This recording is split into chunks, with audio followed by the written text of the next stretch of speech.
The dust swirled, thick as unshed tears, around Jedediah Blackwood's polished boots. He stood on a makeshift platform, a rough crate before the assembled townsfolk of Redemption, a terrified Navajo girl beside him, her wrists bound with rawhide. Her eyes, wide and dark as a desert night, darted like trapped finches, never resting, absorbing every detail with a desperate, silent intensity. She was barely a woman, her silence a shroud heavier than any blanket, a stillness born of horrors unspoken. Blackwood's voice, a gravelly rasp accustomed to barking orders, cut through the midday heat. "All right, folks, what am I bid for this asset?" He gestured dismissively, as if she were a lame mare. Found her wandering. No papers, no tribe claiming her. Mute as a stone. But she's got hands, can work. Someone give me $1, just to be rid of her. A ripple of unease, quickly suppressed by fear or apathy, moved through the crowd. They were used to Blackwood's callousness, his greed, but this felt different, a new stain on the town's already tarnished soul. $1. The price of a human being laid bare under the unforgiving sun. Men shuffled, their eyes avoiding the girls, while women clutched their shawls, whispering behind cupped hands, yet none spoke out against Blackwood, who thrived on their cowardly silence. A man, weathered as an old oak, leaned against the general store, his hat pulled low. Silas. He'd seen too much of the world's ugliness, carried its weight in the lines around his eyes. He watched, his stillness a stark contrast to the girl's trembling. He saw not an asset, but a reflection of a pain he knew intimately, the pain of the helpless. For a fleeting, terrible moment, the ghost of his lost daughter flickered in the girl's fragile form. Blackwood smirked. "Come now, don't be shy. $1? Surely one of you needs a new scullery maid? Or perhaps something quieter for the long nights." His insinuation hung venomously. The girl flinched. Silas felt a cold rage stir, a spectre he thought long buried after the fire, after Sarah and little Tim, but some graves refused to stay closed. He pushed himself off the wall, his movement economical. Each step towards the platform was heavy. The crowd parted. He stopped before Blackwood, his gaze, when he finally lifted his head, like chips of winter ice. $1, Silas said, his voice quiet, yet it carried over the sudden hush. Blackwood blinked, surprised, then a greasy smile spread. Well, well. Silas. The hermit of Shadow Creek. Didn't figure you for this kind of acquisition, he chuckled, a dry, grating sound. Sold. To the quiet man for $1 silver. He shoved the girl forward. She stumbled. Silas caught her arm gently, his touch steady. He pressed the coin into Blackwood's palm, the metal cold. He looked at Blackwood, a silent promise of reckoning in his eyes. Then, turning, he led the girl away, his hand lightly on her arm, guiding her through the whispering, staring townsfolk. Someone muttered, "What's he gonna do with her?" Another, "He's taken her to the preacher's house." Indeed, Silas steered her towards the small, whitewashed church, the steeple a lonely finger pointing towards a distant heaven. The whispers followed, his marrying her. Marrying a mute savage he bought for $1. Today the words were laced with shock and condemnation. What had possessed Silas, the silent rancher, to do such a thing? Was it madness, or something else they couldn't comprehend? If you were standing in that dusty street, witnessing such a transaction, feeling the weight of that silent girl's fear, what thoughts would fill your mind? Would you see a monster in Silas, a savior, or simply a man driven by forces unseen?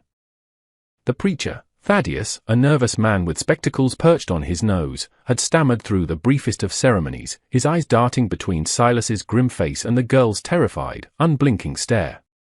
The document he'd signed, witnessed by his flustered wife, Martha, offered a thin veneer of legality, a shield fragile as old glass, but perhaps, Silas prayed, strong enough to deter the wolves. Martha, whose kindness was a small, warm lamp in redemption, had pressed a bundle into the girl's hands, a worn but clean dress, a shawl, and bread. Her eyes held a flicker of understanding for the desperation in Silas's act. Now, at Silas's remote ranch, nestled in a valley shadowed by brooding mesas, the silence was different. It was the silence of isolation, of unspoken grief. The cabin was Spartan, a hearth, a table, 2 chairs, a cot in one corner, a larger bed in the other. Silas gestured to the cot. "That's yours," he said, his voice raspy. He didn't call her a wife, the word felt like a profanity. He had named her Elara on the preacher's document, Vodstar in a language his mother spoke, a faint memory before the world turned to ash. Elara, for the light he'd seen in her eyes, a light he was desperate to protect. She stood by the door, poised for flight, the bundle clutched like a shield. Her gaze swept the room, cataloguing every shadow, every escape. He saw the fear in her taut shoulders. He moved slowly, building the fire, slicing bacon. The smell of frying meat heightened her tension. He placed a plate of food on the table, then retreated, mending tack, the rhythmic pull of needle and leather a grounding task. Hours passed.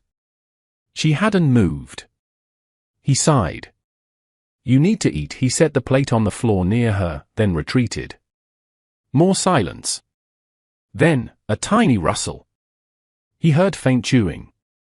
A small victory. That night, sleep eluded him. His mind replayed the day, Blackwood's sneer, Elara's terror.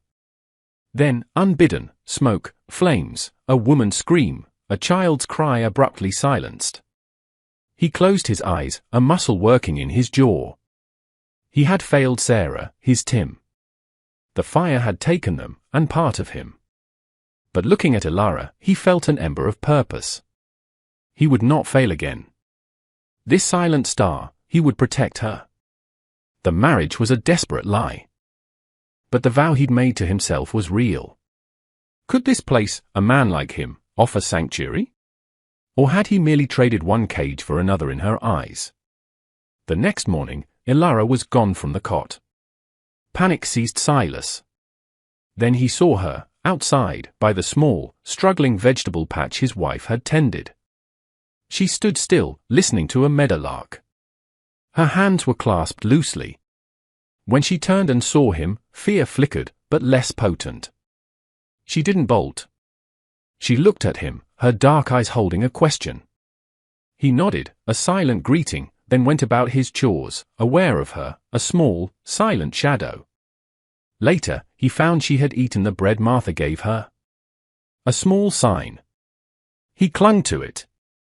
The town would buzz. Silas, the widower, buying and marrying an Indian girl. Let them. Their judgment was distant noise. What mattered was the silent girl and the promise to his ghosts. Days bled into weeks under the vast, indifferent sky. Elara remained a silent enigma, but her fear softened, smoothed by the quiet rhythm of the ranch and Silas's unobtrusive care. She no longer flinched when he entered, her eyes holding less terror, more a profound sadness. Unasked, she began to help with small chores, collecting eggs, sweeping the cabin. She had an affinity for the struggling garden, coaxing green shoots from parched earth with a patient Silas found humbling. He'd often see her there, her small hands tending plants, a figure of quiet diligence. She communicated through gestures, through the expressive depth of her eyes, a nod, a tilt of her head, a fleeting shadow of a smile. Silas, in turn, spoke little, but his actions conveyed reassurance. He left food, mended her worn shoes, kept the woodpile stocked. He never pressed her, offering silent companionship. One evening, a storm gathered, wind howling like a hungry wolf. Silas sat by the fire, oiling his rifle. Elara huddled on her cot, watching the flames. The storm mirrored Silas's inner tempest. He found himself speaking, voice low, more to the fire than to her. "The raiders, they came at dawn," he began, words rusty. "Utes," they said, "wolves in men's skin. They wanted horses, supplies." I tried. His hand stilled. He saw it again, smoke, Sarah's fear, Tim hiding. They set fire to the barn, then the house. "Sarah told me to take Tim, run. But I?" His voice broke. "I thought I could fight them." He looked at his hands, strong hands that had failed. They dragged her out. "Tim," he ran to her. He couldn't go on. Silence, but for his harsh breathing and the wind. A touch on his arm, light as a leaf. Ilara stood beside him, her dark eyes filled with an impossible understanding, a shared sorrow. Her small hand rested on his forearm, a silent comfort. He saw not a child, but a soul who also knew profound loss. He didn't know her story, what horrors stole her voice, but they shared a common language of pain. This fragile piece shattered days later. Silas rode to Redemption for supplies, an unease gnawing at him. Leaving the store, a shadow fell. Jedediah Blackwood, flanked by two thugs. Blackwood's reptilian eyes raked Silas. "Well, Silas," he sneered. "Heard you set up house with my little runaway. Playing husband?" Silas's hand moved to his Colt. "She's not yours, Blackwood chuckled. "Everything on my land is mine if I say so. And that mute, she knows something. Where her people stashed valuables before they scattered." His eyes narrowed. "She was with Navajos who had a run-in with my associates. Looking for an old silver mine. She's the only one who got away." Silas's blood ran cold. Blackwood believed Ilara was a key to treasure. "She doesn't speak. Oh, I have ways of making people talk," Blackwood said, his smile predatory. "I'll be by your place in a few days to collect my property. Have her ready. Or things get unpleasant." He tipped his hat mockingly. Silas stood frozen. The threat was clear. Blackwood was dangerous. Ilara was in his path. The sanctuary felt fragile. He had to protect her. He would not let the past repeat. This time, he would not be too slow. The air at Shadow Creek grew thick with unspoken dread. Silas moved with grim intensity, fortifying the cabin, checking his rifle and Colt, stockpiling ammunition. Ilara watched, her eyes wide, knowing. She had seen the shift in him, the hardening of his jaw, his gaze constantly scanning the horizon. She understood the fragile piece was about to shatter. She did not flee. Instead, a new resolve settled in her. She anticipated Silas's needs: water, a steady fire, her small presence a quiet counterpoint to his coiled tension. She took to sitting by the window, a silent sentinel. Silas had tried to explain, "Blackwood. Coming. For you." He tapped his chest. "I protect." Her response was a solemn nod, then she touched his arm, her eyes conveying not fear, but a strange, fierce loyalty that struck him. It was the loyalty of one survivor to another. The attack came in the brazen light of late afternoon. 3 riders, Blackwood in the lead, his face a mask of arrogant certainty. They reined in their horses a short distance from the cabin. "Silas!" Blackwood's voice boomed. "I'm here for what's mine. Send out the girl, and maybe I'll forget you harbored stolen property." Silas stepped onto the porch, rifle held loosely, his stance deceptively relaxed, his eyes chips of flint. "She's not property, Blackwood. And she's not going anywhere with you." Blackwood chuckled. "Always the hard way, eh?" He gestured to his men. "Go get her. If he gives you trouble, you know what to do." The 2 thugs dismounted, hands near their guns, advancing slowly. Silas stood his ground. He felt Ilara's presence behind him, just inside the cabin door.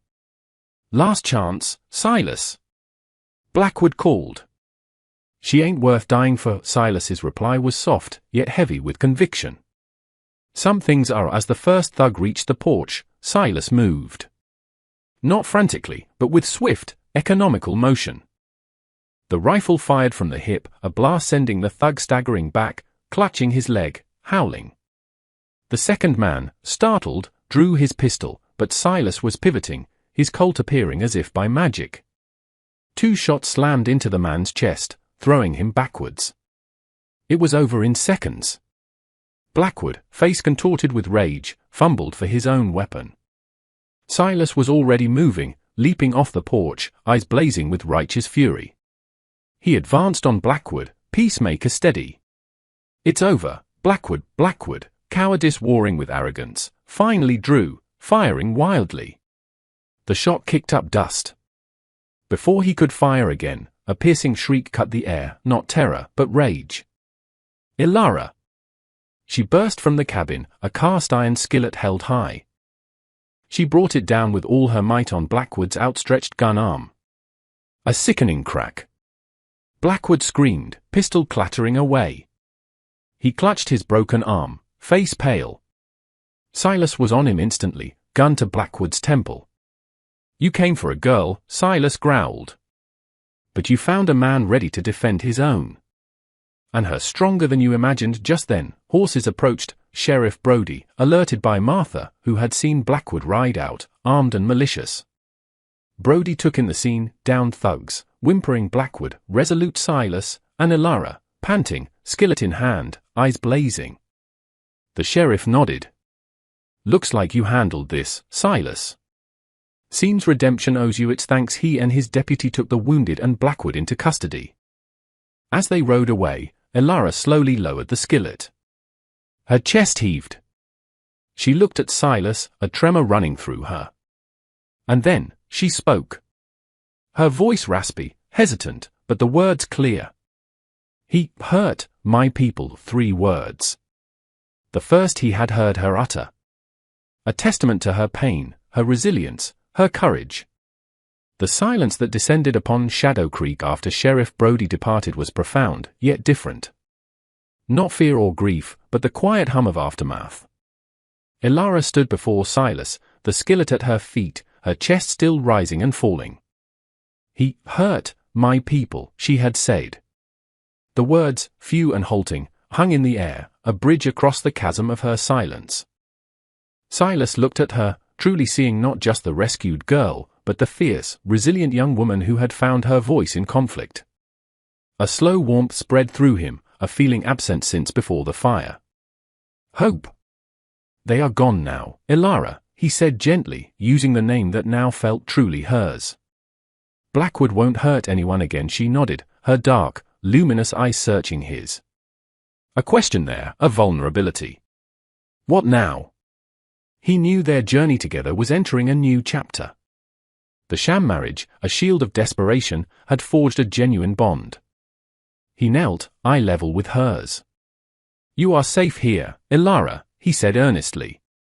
"For as long as you want. This is your home too, if you choose it." A single tear traced a path down her dusty cheek, then another. Not sorrow or fear, but release. She reached a hesitant hand, touched his weathered cheek, fingers light as a moth's wing. Then, another word, softer, a question and statement, "Silas." He covered her hand with his. "I'm here, Ilara." News of Shadow Creek spread through redemption. Shock and condemnation turned to grudging respect, then admiration. They saw Blackwood's evil and Silas's stand. They heard of the girl's bravery, her first words. Sheriff Brody ensured the town understood Silas acted from protective honor, not madness. The cowardly crowd found its voice, condemning Blackwood, offering quiet support. Martha, the preacher's wife, became a frequent visitor, bringing precisions and gentle conversation, patiently encouraging Ilara. Slowly, Ilara spoke more, telling of her village, the attack, her escape, the terror that stole her voice. With each word, trauma fell away, like dead leaves revealing new growth. She began to smile, shyly at first, then brighter, transforming her face. She learned to laugh, a sound Silas found precious. Silas, too, healed. His ghost still whispered, but fainter now, overlaid by Ilara's recovering speech, their shared warmth. The ranch, once a monument to grief, felt like home. He taught Ilara to read and write. She shared the quiet wisdom of her people, their connection to the land. Their marriage evolved into deep companionship, a partnership of souls finding solace in each other. Respect transcended any document. Whether it would blossom, time would tell. For now, they were 2 survivors, tending a fragile garden of new beginnings. Silas sought to save a life and saved his own. His redemption was not public absolution, but quiet mending, reflected in Ilara's returning light and his own newfound peace. Their story became a quiet legend in redemption, a parable of courage, compassion, and the human spirit's power to heal. And so, we leave them, Silas and Alara, their futures uncertain but no longer bleak. What do you believe is the truest form of redemption? Is it found in grand gestures, or in the quiet, everyday acts of kindness and protection? Consider their journey, and ask yourself, where does true strength lie, in dominance, or the courage to defend the vulnerable? Ponder this. And if their story has moved you, be sure to look for more tales of courage and redemption, and perhaps share this one with someone who needs to hear it.